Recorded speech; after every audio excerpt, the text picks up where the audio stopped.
Wakanicho? Kwatorwara zvitori serious? Adi. Saka ndienda ngongotogezwa nezvimagorokozi.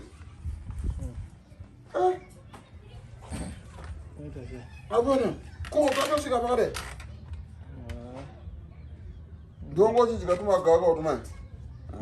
I think weather. Weather? Weather ndio unaosimbira. Warwara shamwa. Saka hapana tonyoresa kubeba kakuti warwara. Kana toudza community yobatanidza mari. Uende clinic.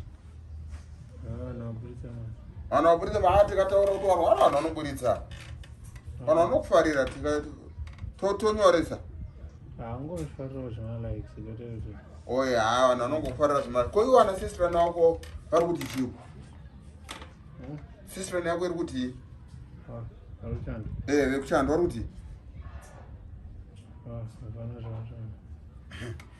uona reason yavasiri kukutumirira mari. Uri kuiona wakanyanya kunyepa usingarware mazuva uchiti sisi ndarwara uchipuwa mari uchidya uchinyepa kuti ukurwara. Izvezvi manje vanhu havachakubhilive. Ndarwara nenzara. Saka mari yawatumirwa isengere kutenga chikafu. Pakaipa. Ukaona ndo zvakaita kuti inini sister yangu izojoina inonzi Quali for you. Unoiziva Quali for you here? Hauizivi?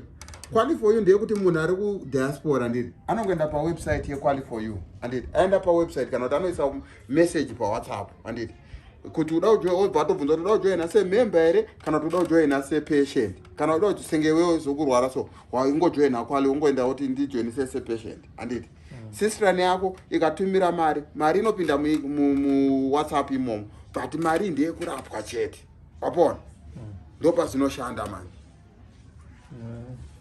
Hazvisheti kuti iwe utore mari iye uchinodya kana ukada mishonga kuenda kufamasi yemapharmacist ari paQuali for you ukada kurapwa unongoenda kumadoctors ari paQuali for you worapwa mari yotorwa muQuali wapona. Aiwa haisi yekuti ungopota uchingokupemha uchinditumire mari vanhu vari diaspora ndarwara uchinyepa. Quali inokubatsira pawarwara sengapa manja. Mira ndimbotora kukujoinira inini ndoti as patient nenhamba dzako wotoona kuti haupinde. Sister ikatumira mari wakunorapa.